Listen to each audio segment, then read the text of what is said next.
கர்த்தருக்கு சோத்திரம். இன்றைய வேதவசனம் 16ஆம் சங்கீதம் 7ஆம் வசனம். எனக்கு ஆலோசனை தந்த கர்த்தரை துதிப்பேன். ஆமேன்.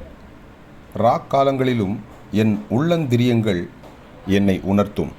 ஆமேன். 16ஆம் சங்கீதம் 7ஆம் வசனம்.